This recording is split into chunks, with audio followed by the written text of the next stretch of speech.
Por isso que eu te trago hoje, nós vamos analisar juntas 3 alimentos saudáveis para a menopausa que impedem eliminar a barriga da menopausa. Pode falar, mentora, esse alimento eu achei que era saudável, mas depende muitas vezes, fora do alimento, da forma que esse alimento é colocado. Porque a indústria vem, ela trabalha aquele alimento, então aquele alimento ele sofre mudanças para ser comercializado melhor, para que ele vire um alimento mais prático, mais rápido. Só que essas mudanças vão impactando, é tipo o suco de frutas. Você fala, mentora, mas fruta é saudável. E o suco de frutas? Ele tem um impacto no metabolismo diferente. Da mesma forma, esses 3 alimentos, que eu digo que são 3 alimentos saudáveis que impedem eliminar a menopausa, que impedem eliminar a barriga da menopausa, eles também têm esse impacto. Vamos lá analisar os 3 alimentos? São 3. Eles seguem as 3 linhas. Vamos lá. Quem come, coloca aí eu, mentor, ou não, ou sim, ou gosta, ou não gosta, ou não está no meu checklist, eu não levo esse para casa. Primeiro, farelo de aveia. O segundo, farelo de trigo. E o terceiro, farelo de arroz. Quando eu trago esses alimentos para vocês, eu gosto de te explicar o porquê. Então, o que acontece nesse alimento? Vamos um por um, por que ele impacta no nosso metabolismo? Vamos lá. Eu sempre gosto de trazer. Tem componentes saudáveis nesses alimentos? Tem. Qual que é o problema que eu quero que você analise sempre? Nós temos 3 grupos de macronutrientes: proteínas, gorduras e carboidratos. Fala, mentora, parece que tem um montão.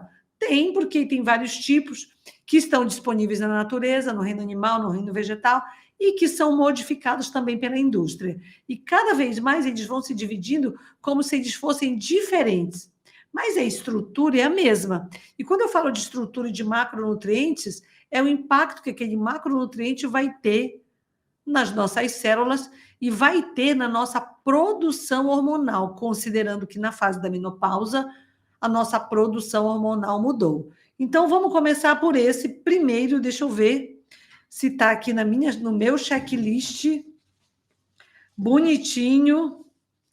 Ah, tá, já fiz um resumo aqui, achei aqui. Porque são números, esse número eu tenho que ler. Vamos lá, citei os 3 alimentos. Então, o que eles têm, esses alimentos? Eles têm variando proteínas, tem carboidratos, tem gorduras, tem fibras, tem vitaminas, eles têm um pouco de tudo. E muda em proporção dependendo de cada um. Mas o que você tem que entender é qual que eu já disse, agora eu vou repetir, só para que fique bem claro para você, como que ele impacta em você, que é o próximo comentário. Se eu falo, mentora, então, resumidamente, eu não vou trazer a tabela, porque tem muito de cada um aqui, e eu até coloquei aqui para vocês, mas eu não vou colocar o tanto que esses alimentos têm de nutrientes, ou seja, de vitaminas, que para a fase da menopausa do climatério é importante. Magnésio, ferro, cálcio, é fundamental para essa fase da menopausa.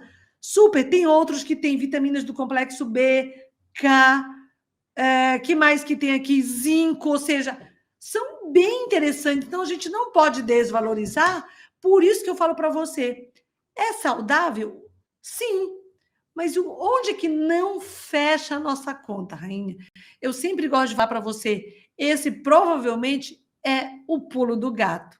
O pulo do gato, antes de eu colocar para você aqui sobre esses 3 alimentos, chegamos na menopausa, cai nosso estrogênio, primeiro cai a progesterona, mas ela não tem muito impacto. Cai o nosso estrogênio, cai a nossa testosterona, é esperada, é na sequência.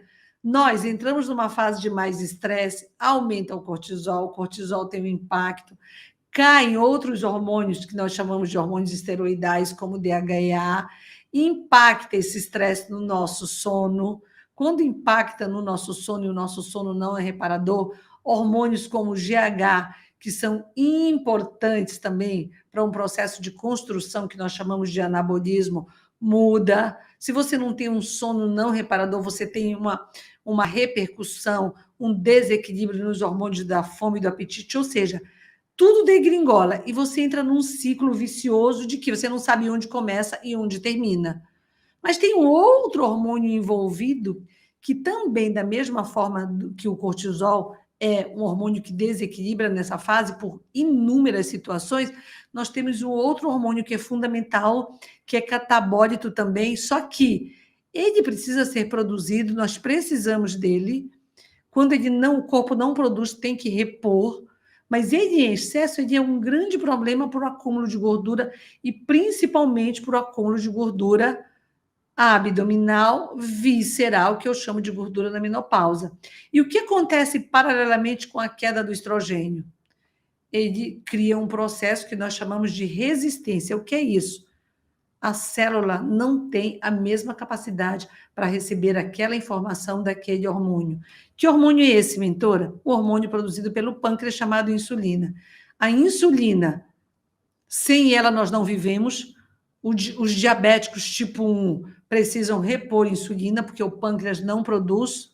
E o que acontece com a grande maioria das pessoas? 90% hoje. Se você está pré-diabética ou diabética tipo 2, tomando remédio, o que significa isso? Que o teu pâncreas já vem produzindo por muito tempo demasiadamente insulina e o médico, para aliviar, te dá um remédio para diabetes, seja várias linhas que tem com vários mecanismos de ação, para poupar o teu pâncreas para não entrar em falência. E qual que é o problema disso? O problema disso é que mesmo alimentos saudáveis que eu estou colocando aqui para você podem criar uma sobrecarga, ou seja, tua glicose aumenta no sangue, quando a tua glicose aumenta, o teu pâncreas paralelamente tem que trabalhar mais. Quando ele trabalha mais, ele produz mais insulina. Qual que é a finalidade da insulina? Deixar sempre níveis estáveis de glicose no sangue. Nós precisamos de X. Sei lá, em média 70, 80, tá ótimo. Qual o problema se ficar maior que 100? Um estado hiperglicêmico. Quem baixa muito são aquelas situações de hipoglicemia, mas aí são situações bem específicas. Seja um diabético descompensado, ou seja, uma pessoa que come muito doce, ela faz um pico, a insulina vem, baixa, ela faz uma hipoglicemia. Então, são situações pontuais. Eu trago para você como o hormônio que tem que manter níveis estáveis. Qual o problema quando aumenta muito, dependendo do alimento, mesmo saudável, os teus níveis de insulina? Você produz muita insulina. A consequência de muita insulina, ela está trabalhando, o órgão está fazendo a função dele. A célula começa a ficar resistente. E na menopausa, pela queda hormonal, nós passamos a ter mais resistência à insulina, fora todo o resto do degringolar hormonal que eu expliquei para você. Quando cai GH, tende a cair mais a massa magra, quando cai a testosterona, tende a cair mais a massa magra. Se você é sedentário, estou só falando no paralelo, tudo piora mais ainda. Mas eu venho só para cá. Imagina que eu estou esquecendo a massa magra, não estou dando bola para o GH, não estou dando bola para a testosterona, estou focada só nessa relação da insulina, do alimento saudável que você está ingerindo e da tua resistência à insulina causada porque você está na fase da menopausa do climatério. E aí? O alimento mesmo sendo saudável, o que vai acontecer? Vai deixar a tua insulina sempre para mais. A insulina, ela tem que dar conta, ela tem que baixar os níveis. Então, ela começa a ser produzida, ela não dá conta. Quando ela não dá conta, ela começa a interferir em outros setores. Então, você não queima mais gordura, ela faz um processo chamado de... Você não faz mais lipólise, que é a queima de gordura, e você começa a fazer um processo chamado adipogênese. O que é adipogênese? Acúmulo de gordura. Lembra do órgão endócrino inflamatório que eu falei no começo da live, que nós passamos a criar esse órgão endócrino? Ponto. Aí está o começo de tudo, rainha. Seja pela comida bandida, que nesse caso eu estou falando só do alimento saudável, seja tirou a comida bandida, colocou os alimentos com alta carga de glicose, com isso a insulina vai trabalhar mais, com isso a insulina tem que agir como se a insulina estivesse nos protegendo, e é mais ou menos por aí.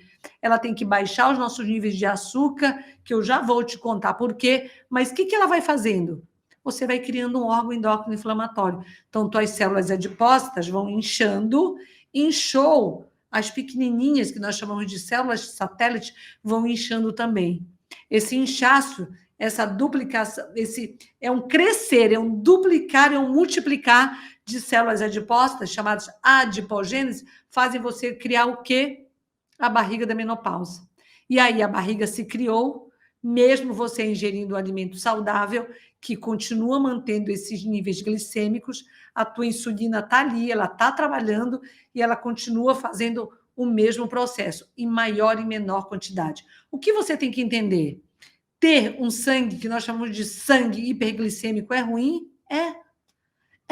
Porque isso vai te causar pequenas lesões, isso vai gerar também o órgão endócrino inflamatório, várias substâncias inflamatórias.